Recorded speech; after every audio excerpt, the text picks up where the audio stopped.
Les députés membres de la Commission des relations extérieures ont adopté à l'unanimité 4 projets de loi. Et parmi les textes présentés par le ministre des Affaires étrangères, on a l'accord portant établissement de la Banque de développement Shelter Afrique. Des milliers de logements seront construits grâce à des financements concessionnels à des taux avantageux, nous rapportent Konaté Moussa et Traoré Zakaria. Le corridor de transport Praia-Dakar-Abidjan, un projet autoroutier mis en œuvre par la CEDEAO le 4 juin 2017, il vise à faciliter l'intégration sociale et économique des États membres. La Côte d'Ivoire est signataire du traité relatif à la création de ce pont économique. Le ministre Léon Kakou Adom est devant les députés pour la ratification. Le projet du corridor multimodal Praia-Dakar-Abidjan, long de 3164 km, comprenant 600 km de connexion maritime Praia-Dakar et une liaison autoroutière de Dakar à Abidjan sur plus de 2500 km. C'est un vaste projet côtier dont la composante Abidjan-Lagos a déjà été ratifiée par la Côte d'Ivoire.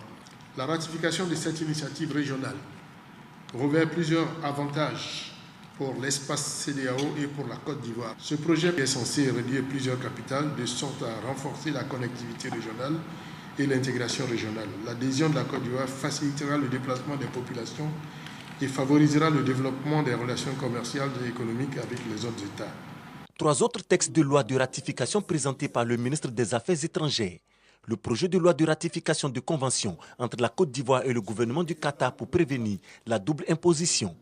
Le projet de loi de ratification du protocole relatif aux droits des personnes handicapées. Et l'accord portant établissement de la Banque de développement Shelter Afrique. La Côte d'Ivoire entretient d'excellentes relations avec Shelter Afrique, comme en témoigne la signature d'une convention pour la construction de 3000 logements socio-économiques dans les Grands Abidjan. Ce projet, qui débutera par la réalisation d'une phase pilote de 500 logements à Songong-Assemblée, sera financé à hauteur de 15 milliards de francs CFA par l'institution. La ratification du nouveau statut de la Banque de développement Shelter Afrique permettra d'obtenir d'une part le financement nécessaire à la réalisation de programmes nationaux de logement à des coûts abordables, notamment le programme d'urgence de 25 000 logements, et d'autre part, la contribution de la Banque à l'élaboration de la politique nationale de l'habitat et à la mise en place d'un observatoire de l'habitat.